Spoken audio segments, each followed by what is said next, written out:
Hello, brother. Excuse me. Hello. Are leaving stadium? Yeah. আপনি stadium ছাড়ছেন কেন?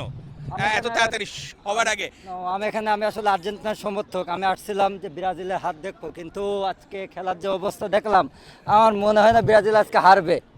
তো যার কারণে আমার মন খারাপ। আমি তো মানে আপনি মেটলাইফ স্টেডিয়ামে আসছেন মরক্কো ব্রাজিলের ম্যাচ দেখতে, আর্জেন্টিনার ফ্ল্যাগ নিয়ে, আর্জেন্টিনার জার্সি নিয়ে, এবং মাথায় বাংলাদেশের ফ্ল্যাগ। Yeah. মানে আপনি চেয়েছিলেন যেন আমি চেয়েছিলাম যাতে ব্রাজিল আজকের ম্যাচে হেরে যায়, কিন্তু যে বাবা, আমার মনে হয় না ব্রাজিল আজকে হারবে, এই জন্য আমার মন খারাপ।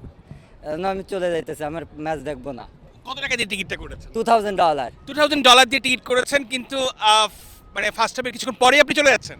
হ্যাঁ, ফার্স্ট টাইম পরে, কারণ আজকে মনে হইতেছে না যে ব্রাজিল হারবে এই ম্যাচে। প্রথম দিকে মনে হইতেছিল যখন মরক্কো প্রথম একটা গোল দিল, তারপরে এখন ব্রাজিলের পারফরমেন্স খুব ভালো। তা আমি জাস্ট আজকে আসছি ব্রাজিলের হাত দেখার জন্য, কারণ আমি তো আর্জেন্টিনার সাপোর্টার, আমি তো ব্রাজিলের সাপোর্টার না।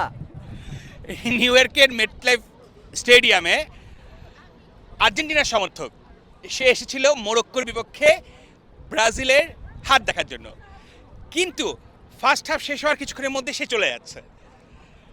তো কি মনে হয়, ব্রাজিলের হাত দেখতে এসছে, আর্জেন্টিনা কিরকম করবে এবার ওয়ার্ল্ড কাপে? ইনশাল্লাহ Argentina gonna win the world cup, I think. All the Argentina best. বিশ্বকাপ জিতবে আমি মনে করি। All the best. All the best, all the best, thank you.